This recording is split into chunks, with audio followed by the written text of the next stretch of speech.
Are you tired of the Link Joker menace? Well, you're in luck, because we've got Pokkur.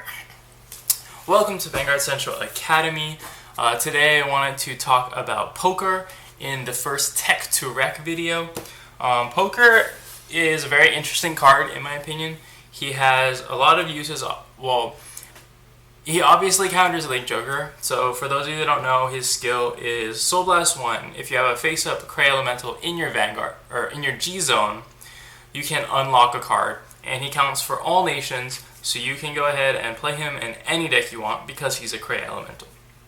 So the immediate thought that comes to mind is that he counters Link Joker, but really how well does he do it? And, you know, what kind of decks should you be running him in? So I just wanted to talk about that. Obviously his pros is that he unlocks a card, so you can enable your like combos and plays. He costs a Soul Blast, which usually isn't too hefty, and most decks are already running like Sea Breeze anyway, so having a G-Zone, like Cray Elemental in the G-Zone is not that big of a deal, because you could just stride Sea Breeze, or if you have a stride that flips something up, then you can just flip up Sea Breeze and you can get access to Pokkur. Which will help you, defeat the Link Joker menace, so they say.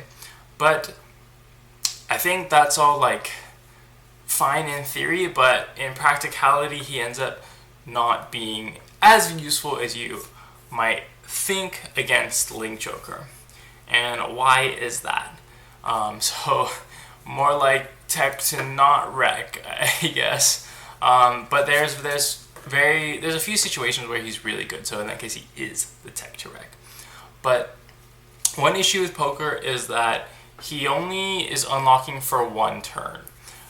So unless you're a clan like Tachikaze, Shadow Paladin, or Grand Blue, or I guess Pale Moon as well, that you get to suck all your rear guards like away. I mean, Pale Moon sucks them all into the soul, and then Tachikaze, the other ones, they're retiring them, so they can keep their field empty. So on the off chance that they do get locked, they can use a Pokkur and they can unlock it and then get rid of it, so then Link Joker doesn't have a chance to keep locking them down. So that's one of the really good uses for Pokkur. So go over like the other exceptions. I think the other exceptions, if you have an extremely strong one-shot wombo combo play, where you could just drop a Pokkur, unlock that one column that you need to go off on your wombo combo, or maybe two Pokkurs, but that's really pushing it in certain types of decks. So you just drop it, you get the unlock, and then you wombo combo them, and hopefully that's enough to swing the game in your favor or straight up win the game. So decks like that, they can reasonably use Pokkur somewhat. And the other really exception to Pokkur being not that great is decks that can search it out. So like Royal Paladins, Gear Chronicle is a pretty common one. They're usually running the one Pokkur because they can just search it out. And the reason why searching out Pokkur is so important is because it's really hard to get it. You can't get it into your hand every single game if you just run one or two, right? So you're gonna want to be playing probably 3 or 4 if you don't have a search effect, and that's one of the downsides. But if you have a great way to search it out, like Royal Paladin or Gear Chronicle, I'm probably forgetting some decks, maybe OTT, that can just draw into it, then you're kind of out of luck. You have to draw into it, you have to have set up the Sea Breeze condition, and so there's a lot of things that have to go right for you to be able to use it. And so that's when we'll start getting into the cons. The reasons why Pokkur isn't as good as against Link Joker as you might seem. And so the first, obviously, kind of backfires is needing a Cray Elemental face-up. Because you need a Cray Elemental face-up in your G-Zone, that means you either have to waste a stride to stride Sea Breeze, just like a vanilla, just to get some value out of Pokkur, which is pretty not great, although in some decks you just get shut down so hard you can't even do anything. So that's kind of it could be good, it could be bad, but that also means you're kind of slowing down your own tempo, which gives them more time to recover or set up, especially if you're trying to rush them down. You're not always going to want to poker, flip up a Cray Elemental for poker, or like have to stride into Sea Breeze for stride. You might want some effects. And so that's where Gear Chronicle is so good, because if they're locked down or they're going to get locked down, they can just first stride Metallica Phoenix, flip up the Sea Breeze, and then time leap out Poker, so they can just get everything going and just clutch it out like that, right? They can keep up their tempo while enabling Poker and searching it from the deck, so they don't have to draw it. So all those things make it a really good card for them. But say you're playing a deck like Great Nature. Link Joker is going to shut down all your combos. They're not going to let you draw.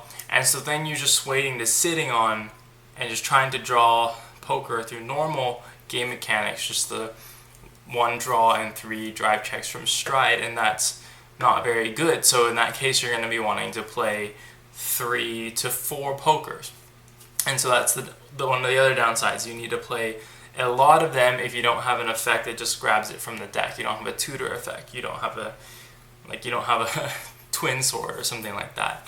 So those kind of decks are going to need to devote 3 to 4 slots to Poker just to be able to combat Link Joker not that well. And I'll get to that with the next point. And so you have to devote all these slots, and then now you have like 3 or 4 of your grade 2s that are just focused on beating Link Joker, and now you've just lost a lot of effectiveness for the rest of the decks. Like, you're taking out a lot of room for really powerful cards that you could be using to help you in other matchups, not just against the one clan Link Joker. So Poker ends up not being that great overall because it's just focused on that one clan, and then the rest of them, they're just going to do, you're like sacrificing everything just to try to make this one matchup better. And I don't think that's always the best deck strategy. So I mentioned it's not that great against Link Joker, and that kind of ties into these wombo combo decks where, like, if you can just get it into your hand and like get 2 into your hand, you could play 2 and then just wombo combo them out in 1 turn. You should be fine. But other decks that can't really like do one big like game-winning push in one go, they're not going to be able to take advantage of Poker that well. Like, so imagine Oracle Think Tank, who they kind of need their rear guards to help push for game, to try to win the game, because just drawing cards isn't really gonna help keep up with Link Joker. Now they could play Poker, they could unlock for 1 turn, get a little bit, more attacks here and there, but then they're just gonna get locked down the next turn. So how much is it really helping, right? So that's the reason why I don't think Poker is even that good at beating Link Joker, because it only works for 1 turn, and that might give you a little bit of it might help you a little bit to push them and hopefully win the game, but more often than not, it's probably not going to be useful enough. So that's pretty much it for the pros and cons. I think it's a good card against Link Joker, but it's pretty situational. One other con, just really quick, is that he costs a soul, and not every deck has access to infinite soul, so it can cause problems. But overall, Poker, pretty good card. I don't think it's a tech to always wreck, but if you have a billion Link Joker and you have a deck that can really take advantage of it, like Gear Chronicle or Shadows, Tachikaze, something that can keep the field clear, something that can search it out of the deck and like make a good wombo combo, or at least keep up their own tempo with it, I think that Poker is a great card. But for the majority of people, it's probably not going to be the tech track. It's probably just going to hurt you more than it helps you, and I think you're better off playing something with resist if you have it, or just, I hope I don't play Link Joker, please. Ugh. So that's my thoughts on Poker. Let me know in the comments what you think about Poker. Has it been useful for you if you've played with it? Do you agree with me? Do you disagree with me? Let me know in the comments. Again, thanks for watching, guys. I want to give a shout out to the patrons on Patreon. help supporting this channel, keep this content coming. If you want to be like them, head over to patreon.com/VCacademy. Link in the description as always. Make sure you're subscribed for more content. Hit that thumbs up. Really helps out a lot. Again, thanks for watching. Keep on learning, keep on having fun, and I'll see you in another video.